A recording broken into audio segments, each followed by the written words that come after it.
This isn't just another twist in the Diddy saga. This is a full-on detonation. Because Megyn Kelly didn't just drop a bombshell. She obliterated the discourse, she went on air, looked dead into the lens, and basically said, "Y'all have no clue how deep this runs." And I trust her. You can call her divisive. You can debate her viewpoints. But one thing Megyn Kelly has never been is afraid to voice the silent part aloud. Fortunately, we're all going to take a disgusting trip to his seedy, awful world. You know, the man has no class. He has no kindness in his dark, dark heart. And he's depraved. That's my opinion. This is a depraved, disgusting individual. And this time she claims she's been hearing murmurs for months. Murmurs about what's beneath the tunnels under Diddy's mansion. And what she revealed was shocking. Not just questionable. Not just dodgy, horrifying. Shocking. You know, the man has no class. He has no kindness in his dark, dark heart. And he's depraved. That's my opinion. This is a depraved, disgusting individual about whom I wish to hear nothing after this trial is done. The question is he a criminal? You know, is he basically akin to a mob boss running several criminal enterprises? And while it's very clear to me he is a depraved, disgusting person, we have to prove that he violated the law. I actually think it's going to be pretty easy, but I can see what the defense is doing here, trying to say, all right, he has these, quote, freak-offs, you know, weird, kinky group sex in Hollywood. That's not an illegal thing. It happens all the time. Cassie Ventura, where she revealed that after the relationship had ended with Sean Combs, there was an incident where he raped her. She talked about how later on she had PTSD flashbacks of her experience with him, of the freak-offs. And at one point she came home and told her husband while their kids were sleeping that she just couldn't take it anymore and thought about walking into traffic.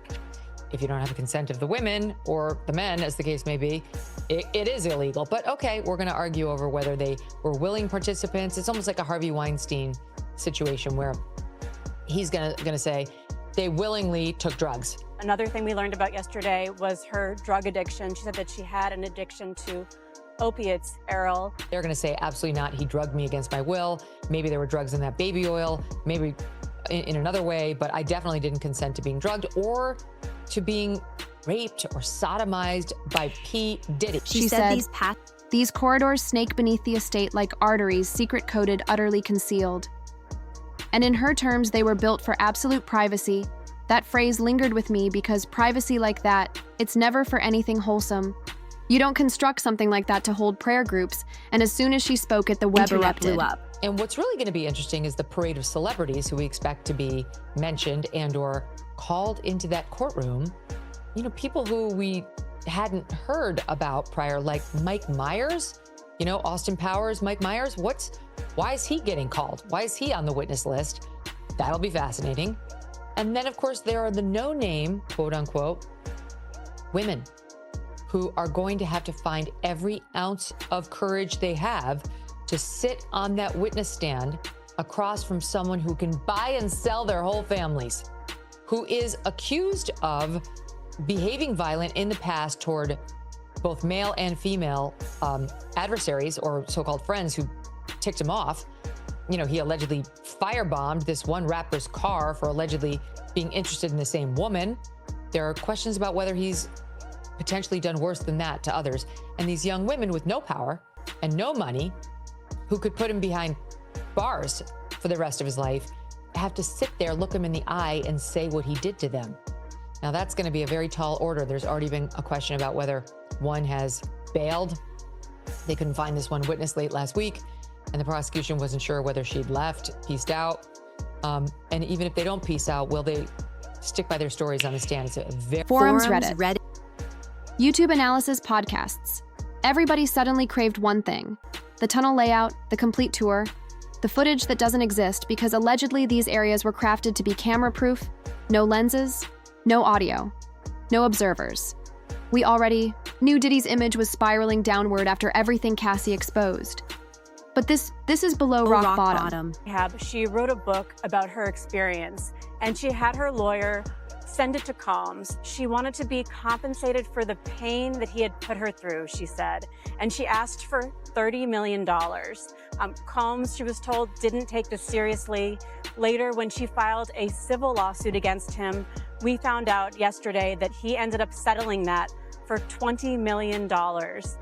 She, of course, was still required to take the stand in this criminal case. And when she was asked, Errol, why she is testifying in this case, she said, "I'm here to do the right thing. I can't carry this anymore. The shame, the guilt."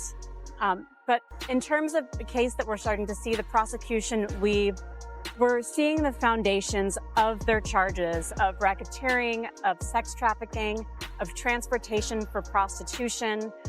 Cassie's testimony has revealed how, in a way, she was almost like a sex slave for Sean Combs. He directed everything that she did, the way that he made her orchestrate these freak-offs that they were engaged in. He had her travel with him. They had escorts traveling to meet them. There were employees who were involved in this, so that ties into this allegation that he was running a criminal enterprise that was running all of this. This is a whole new depth beneath the cellar, and honestly, I'm not stunned anymore. I'm furious. Because every time I think this tale can't get bleaker, someone lifts another plank and what's under there just more decayed bones if you haven't. Seen the video, yet view it. Megyn Kelly goes full scorched earth. And singer Dawn Richard from the girl group Danity Kane, she is likely on the famous people list because she's one of Diddy's many accusers. Yeah. Not in his criminal case, but she sued him civilly last year, claiming that she saw him abuse Cassie, his girlfriend, and that she herself was sexually assaulted, deprived of food, and cheated out of money that she was owed. Guess what? You're going to hear from her attorney in just a hot minute. But first, I want to bring in News Nation correspondent Caitlin Becker, who's outside the federal courthouse in Lower Manhattan. Caitlin's been covering this case gavel to gavel. Okay.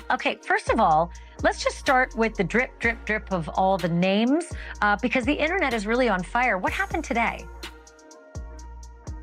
You know, Ashley, a lot of the same things. You get asked these same exact questions about these celebrities with no real context as to why.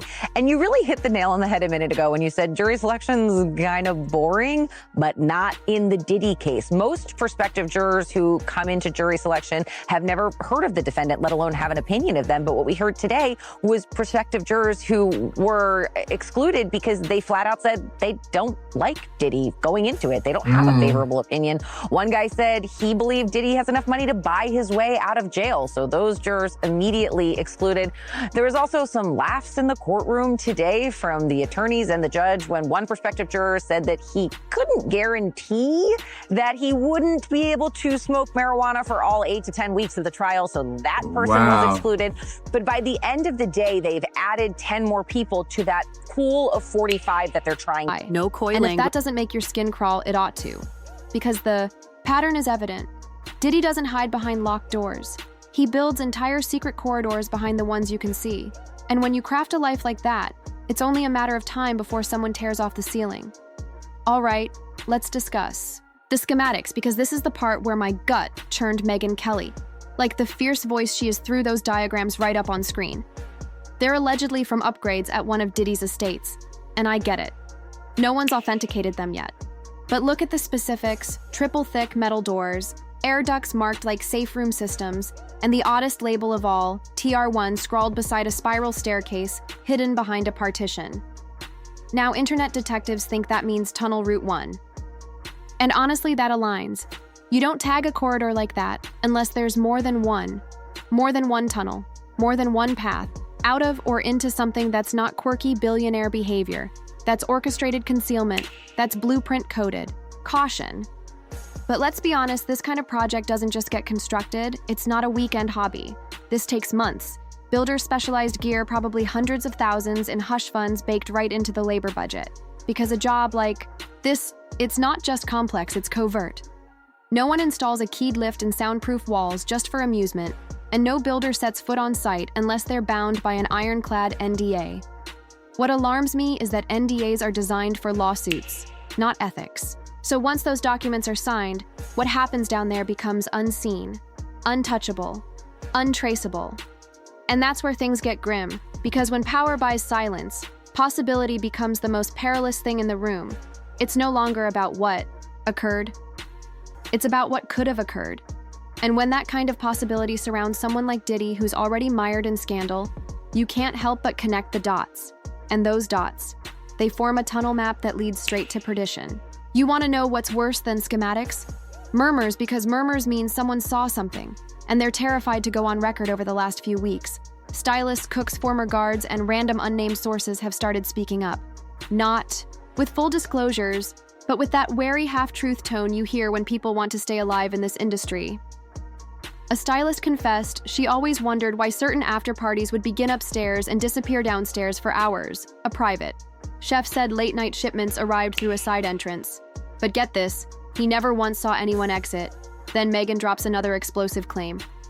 A Grammy-winning artist texted her directly after her first tunnel segment aired his message. "I left before things got strange. Some folks never did." That's chilling. That's dramatic, and it's way too precise to be dismissed as rumor. No one's naming names yet. But all these fragmented accounts align with Cassie's original testimony. Odd corridors, coded doors, no cell signal. One staffer described the whole basement level as feeling like a silent labyrinth. No echoes, no footsteps, just heavy, stale air and the sense that you weren't supposed to be there. This isn't just a conspiracy theory anymore. It's a mosaic, each murmur a tile, and once enough people speak, the whole image will come into focus right now. We're seeing the outline, and it's repulsive. But here's what hurts most. It wasn't just celebrities who paid the price for what might have happened in those tunnels. Diddy's own family is crumbling under the weight of all this. Let's talk about Diddy's daughters, because that image still torments me. Delilah and Jesse sitting in that courtroom hearing things no child should have. To hear about their father, and then standing up and walking out.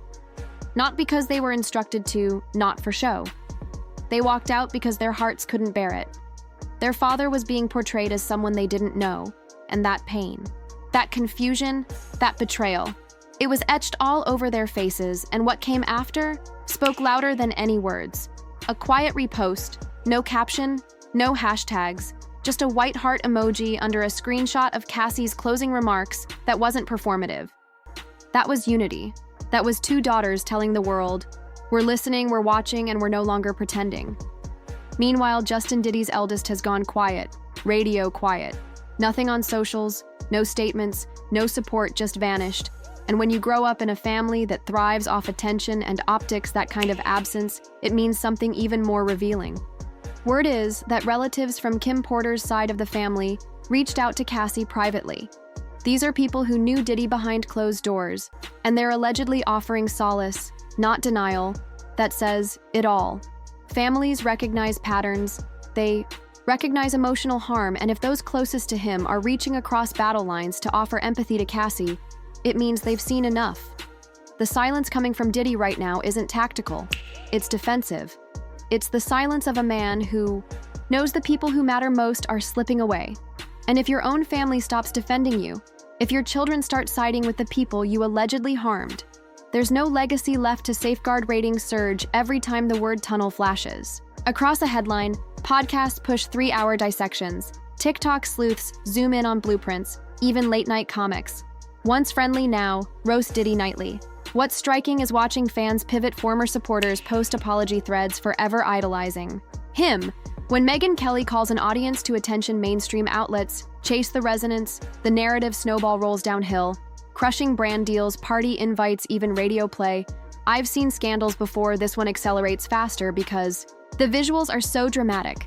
And while cameras focus on the drama, the watchdogs sharpen their next move. Federal investigators, according to Kelly's legal guests, are scouring real estate records for undisclosed renovations if those tunnels exist. Somebody pulled permits or bribed someone, not to either path spells trouble. Plus, every new witness story raises the penalty ceiling. Kelly's guests' lawyers, Mark Garagos and Mark Igler, predict broader racketeering angles if movement in those tunnels. Ties to illicit transport. One even suggested that a grand jury could summon the architects, and if blueprint leaks match contractor testimony, game over all of this funnels into the same endpoint, the wrecking ball aimed at a legend's reputation. There was a time Diddy symbolized hustle champagne and $1 billion smile today. That smile looks like a mask slipping each tunnel rumor yanks another brick from the fortress wall. Awards can't outweigh allegations Forbes covers can't silence. Daughter's tears.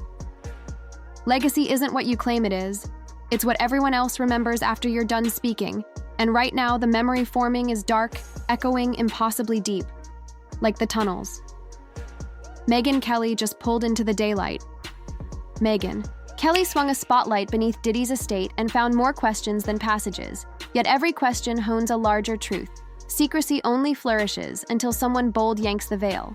Cassie did it in court. Kelly did it on air, and now millions of us are staring through the cracks, refusing to blink. What else lies in those shadows we won't stop probing, because if tunnels exist, then so do doors. And doors once opened never shut the same way.